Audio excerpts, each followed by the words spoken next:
Passar então agora para a Úrsula, que tem sido uma das principais líderes aí da iniciativa do Geoparque do Quadrilátero Ferrífero. Bom, boa tarde a todos. Inicialmente, antes de apresentar, de falar um pouco sobre a nossa agenda, a agenda de implantação do Geoparque, eu gostaria de falar o que é um geoparque, né? Talvez esse termo não seja conhecido de algumas pessoas que estão na plateia.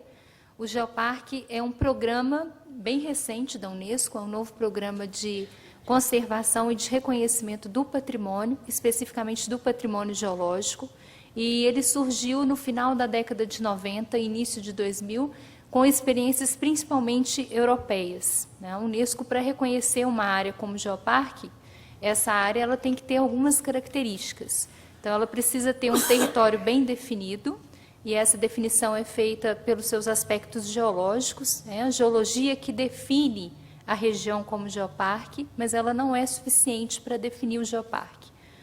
O geoparque ele precisa incentivar o desenvolvimento econômico e social dessa região, né? Por exemplo, incentivando o artesanato, incentivando outras iniciativas das comunidades, e é um programa bastante interessante, a gente vai ver isso no caso do Quadrilátero Ferrífero, porque este programa respeita os direitos das atividades econômicas, né? Então, no nosso caso, é um programa que respeita os direitos da própria atividade de mineração, porque geralmente o patrimônio geológico ele coincide com essas regiões, né? Bom, a iniciativa de se criar um geoparque na região do Quadrilátero Ferrífero, ela nasceu na academia, ela nasceu na universidade. Como o professor Isamo disse, né, o Quadrilátero Ferrífero é o berço das geociências no Brasil e é o berço da mineração. Então, aí a gente já vê toda essa importância geológica, né? E essa ideia, ela foi aceita, né, e amplamente adotada pelo Polo Mineral e Metalúrgico, que hoje ele faz parte do polo, a ideia de se criar um geoparque no Quadrilátero Ferrífero. Então, já são iniciativas bem antigas, que começaram em 2006, né, e agora em 2010 nós vamos receber em novembro a visita de integrantes da Unesco para nos conferir o selo de geoparque. Bom, como eu disse, essa iniciativa ela surgiu na academia, né, a gente tem a participação da UFOP com o professor Paulo de Tarso, do CETEC, da UFMG, da PUC e do próprio Polo. Bom, as características do quadrilátero para um geoparque, eu acho que elas ficaram bem apresentadas no vídeo que foi mostrado no início, né, da abertura desse evento, onde nós vimos que realmente essas rochas que nós temos, essas paisagens que nós temos aqui, elas nos ajudam a entender a história de evolução do planeta. É isso que é um geoparque, é fazer com que as pessoas caminhem, né, elas saiam de Belo Horizonte, venham até Ouro Preto, e que ao longo dessa viagem, desse percurso, elas entendam, né, o que está por trás dessa paisagem, o que está por trás dessas rochas, que história que elas podem nos contar.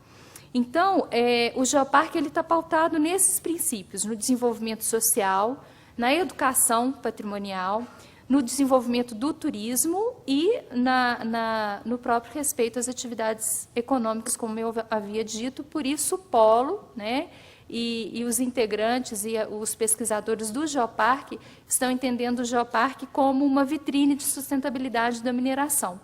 Porque, ao receber um selo da Unesco, um selo de excelência internacional, né, essa região ela começa a ter uma visibilidade também internacional. E esse programa, ele trabalha em redes de cooperação. Hoje existem geoparques espalhados no mundo todo, principalmente na Europa, na Austrália e na China.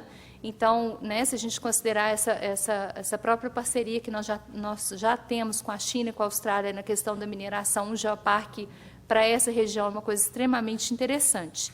Em relação à agenda propriamente dita, nós temos já vários parceiros e convidamos novas instituições parceiras, né, a se cadastrarem, a se manifestarem e a participarem desse processo. Em novembro, nós vamos receber a visita de 2 representantes da Unesco, 2 experts, que são a Maria Rosário, do Geoparque de Madoni, na Itália, e o Guy Martini, do Geoparque de Digne-les-Bains, na França.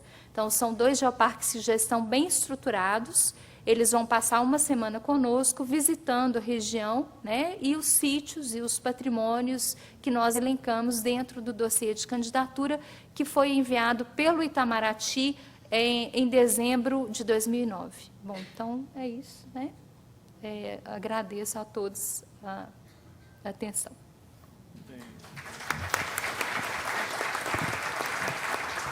Obrigado, Úrsula. Eu acho que seria interessante só um comentário. Nós fomos procurados pelo Ministério de Integração e o Ministério de Integração tem visto com muito bons olhos a estratégia que nós temos utilizado para o Geoparque como estratégia de desenvolvimento regional. Tá? Então, já nos procuraram no sentido de emprestar a metodologia que nós estamos aplicando ao Geoparque aqui, eventualmente puxando para outras regiões, por exemplo, a ideia de criar o Geoparque daquela região de Diamantina, né? Então, vocês veem que, vamos dizer, não é meramente um conceito de conservação, né? Isso, inclusive, no início, a indústria mineral estava muito preocupada, né? Que isso poderia estar comprometendo os seus direitos minerários. Nós, inclusive, estamos com um folder aí que nós estamos soltando, que, na verdade, o Geoparque Quadrado Ferrível é o Geoparque da mineração, né? Nós vamos estar convidando as empresas com direitos minerários a estarem inscrevendo os seus sítios, né, e mantendo os seus sítios próprios, né. No início, nós fomos atuar apenas em geossítios que são já de áreas conservadas, como é a Serra da Piedade, aqui o Pico do Colomi, né, o Caraça e assim por diante. Então, esse é um ponto que é extremamente relevante, até já como um processo de mediação que nós temos tido com as empresas.